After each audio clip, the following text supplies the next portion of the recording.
मन की बात कार्यक्रम में बोले मोदी, कहा ड्रग्स के पैसे आतंकियों के पास भी जाते होंगे।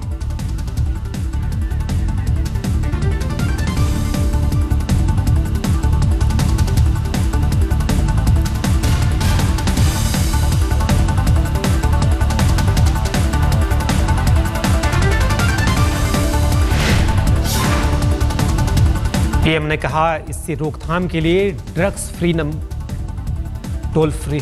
टोल फ्री नंबर शुरू हो।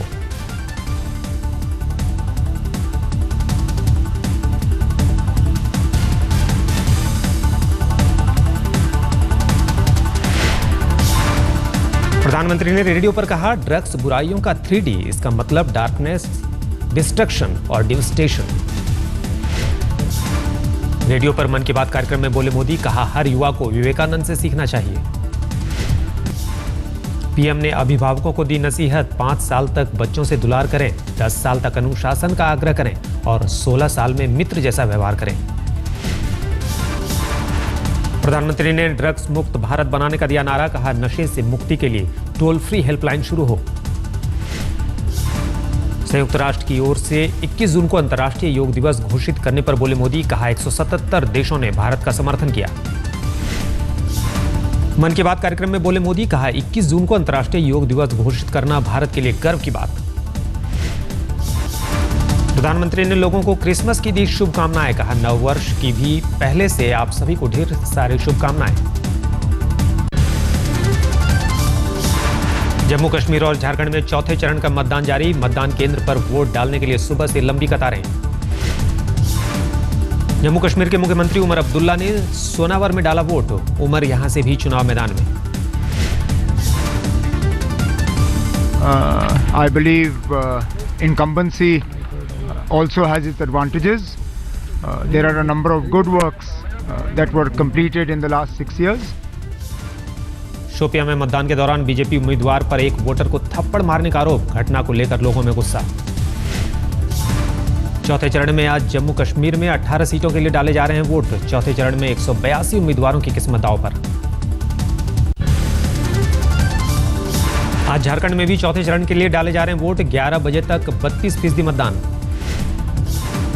चौथे चरण में आज झारखंड में 15 सीटों के लिए मतदान, कई दिग्गजों की किस्मत दांव पर। झारखंड में चौथे चरण में कुल 217 उम्मीदवार मैदान में, 16 महिला उम्मीदवारों की किस्मत का फैसला आज। चौथे दौर में पूर्व सीएम बाबूलाल मरांडी समेत 3 मंत्रियों के भी भाग्य का फैसला, गिरिडीह से चुनाव लड़ रहे हैं मरांडी। झारखंड में मतदान को लेकर सुरक्षा के कड़े इंतजाम, चप्पे चप्पे पर जवानों की तैनाती। शारदा घोटाले में गिरफ्तार पश्चिम बंगाल के मंत्री मदन मित्रा से आज भी पूछताछ, सुबह सुबह सीबीआई दफ्तर में लाए गए मित्रा।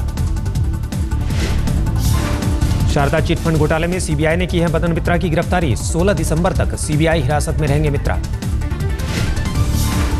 कोलकाता में रैली के दौरान मुख्यमंत्री ममता बनर्जी ने खोया आपा, ममता ने हाथ में थामा माइक फेंक दिया। ममता रैली में मौजूद एक शख्स से थी खफा, हाथ के इशारे से पहचान कराते हुए मढ़ा, रैली में बाधा डालने का आरोप। बाद में कार्यकर्ताओं के मनाने पर फिर बोलने को राजी हुई ममता, मंत्री मदन मित्रा की गिरफ्तारी के विरोध में बुलाई गई थी रैली।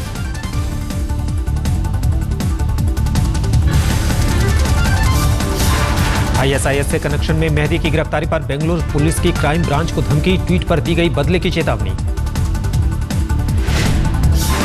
मेहदी मसरूर विश्वास की शनिवार को बेंगलुरु में हुई थी गिरफ्तारी, पूछताछ में आईएसआईएस का ट्विटर हैंडल चलाने की बात कबूली। बेंगलुरु पुलिस के मुताबिक मेहदी का साल 2009 से कट्टरवाद की ओर बढ़ा रुझान। बेंगलुरु पुलिस का दावा, दिन में ऑफिस के बाद देर रात तक ट्विटर अकाउंट ऑपरेट करता था। मेहदी के 1700 फॉलोअर्स। मेहदी के पिता ने अपने बेटे को बताया बेकसूर, कहा मेरे बेटे को बेवजह फंसाया जा रहा है। आदित्यनाथ ने नक्सलवाद की समस्या को भी धर्मांतरण से जोड़ा, साथ ही कहा विदेशी पैसे के बल पर हिंदुओं का हुआ धर्मांतरण। कांग्रेस नेता संजय निरुपम ने कहा बीजेपी प्रायोजित कर रही है धर्मांतरण का कार्यक्रम। सारे जो चुनावी वादे थे वो भूल गए और अब ये कभी लव जिहाद, कभी धर्मांतरण, इस तरह के मुद्दे लेके आ रहे हैं। इसका सीधा जो संबंध है चुनाव से। नॉर्वे में नोबेल शांति पुरस्कार से सम्मानित होने के बाद वतन लौटे कैलाश सत्यार्थी दिल्ली एयरपोर्ट पर वतन की मिट्टी को किया नमन। दिल्ली एयरपोर्ट पर हुआ नोबेल शांति विजेता का जोरदार स्वागत, सत्यार्थी संग खुशी से झूमे समर्थक। रायपुर साहित्य महोत्सव में पाठकों ने जाना मुंशी प्रेमचंद की माली हालत का ब्यौरा। जीवन के अंतिम दिनों में बैंक खाते में थे 4,471 रुपए 5 पैसे। गोदान के पात्र होरी के कर्ज का दस्तावेज भी मौजूद। दिल्ली के नेहरू स्टेडियम में बच्चों के लिए लगा खास मेला। कार्टून किरदार छोटा भीम संग मस्ती करते नजर आए मासूम। 25 साल पूरे होने पर शिमरॉक ने किया किड्स फेस्टिवल का आयोजन। बड़ों के लिए मेले में माइंड्स गेम और तरह तरह के झूलों के इंतजाम। सूरत भावनगर के बीच हीरा कारोबारियों ने शुरू की निजी विमान सेवा। स्पाइस जेट ने इस रूट पर कुछ समय तक विमान सेवा बंद कर दी थी। Diamond aeronautics private limited company के जरिए उड़ान भरेंगे विमान। शनिवार को 9 सीटों वाले विमान ने सूरत से भावनगर के बीच भरी पहली उड़ान।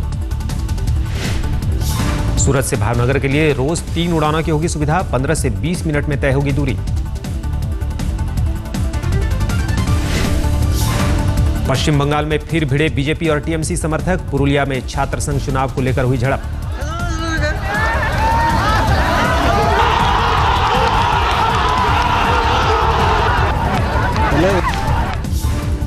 झड़प के दौरान 2 बीजेपी समर्थकों को लगी चोट। दोनों ओर से जमकर हुआ पथराव। इलाके में अतिरिक्त सुरक्षा बल तैनात।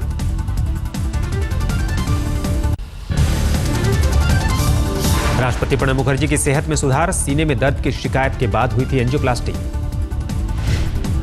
दिल्ली में शनिवार शाम 3 बजे आर्मी अस्पताल में भर्ती हुए थे राष्ट्रपति प्रणब मुखर्जी। दिल्ली में नशे में धुत ड्राइवर ने 3 पुलिस वालों को रौंदा। तेज रफ्तारी को ने चेक पोस्ट पर रोकने की कोशिश के दौरान मारी टक्कर। बुरी तरह घायल हैं 3 पुलिसकर्मी। पुलिस ने ड्राइवर को हिरासत में लिया, नशे में होने का शक।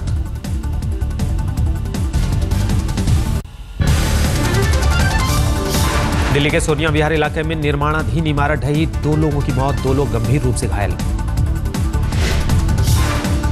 मरने वालों में मकान मालकिन सुनीता बिनवाल भी शामिल। 2 इंजीनियरों को सौंपी गई जिम्मेदारी। 72 घंटे में देंगे रिपोर्ट। दिल्ली में चल रही है किन्नरों की परिवहन पाठशाला। यात्रियों को किन्नर सिखा रहे हैं ट्रैफिक रूल। ट्रैफिक नियम तोड़ने वालों को किन्नरों से बोलना पड़ता है सॉरी।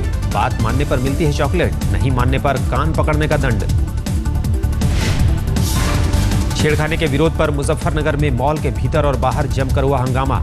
नशे में धुत युवकों पर आरोप।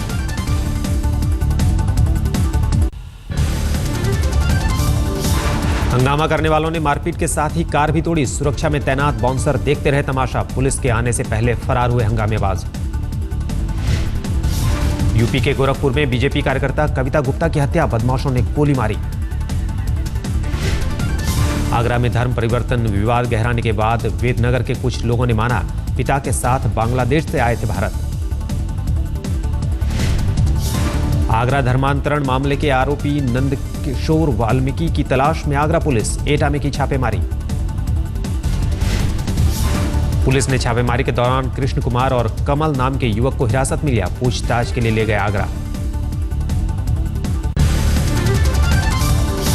कुल्लू मनाली में कुदरत की सफेद आफत में फंसे 500 सैलानी। रोहतांग और मनाली के बीच गुलावा में हुई भारी बर्फबारी।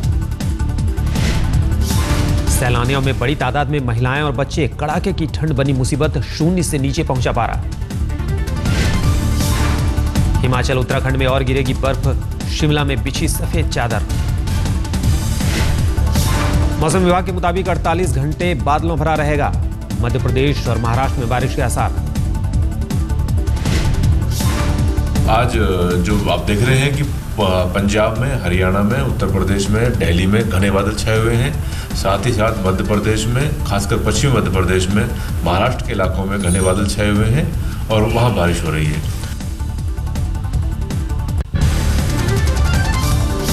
छिछवाने वाली ठंड की दिल्ली में दस्तक। दिल्ली एनसीआर में हल्की बारिश। रविवार को भी बारिश के आसार। हिमाचल और उत्तराखंड के पहाड़ों पर बर्फबारी का असर। मैदानी इलाकों पर सर्द हवाओं के साथ सर्दी का सितम भी बढ़ा। उत्तर प्रदेश भी ठंड और कोहरे की चपेट में है। लखनऊ और आसपास के इलाकों में हुई बूंदाबांदी, शीतलहर के आसार, प्रशासन सतर्क। मौसम विभाग के मुताबिक अगले कुछ दिनों में उत्तर भारत के तमाम इलाकों में बारिश और बर्फबारी के आसार बने रहेंगे। हवा में नमी की वजह से कोहरे के बढ़े आसार, हवाई और रेल सेवा के जबरदस्त प्रभावित होने की आशंका।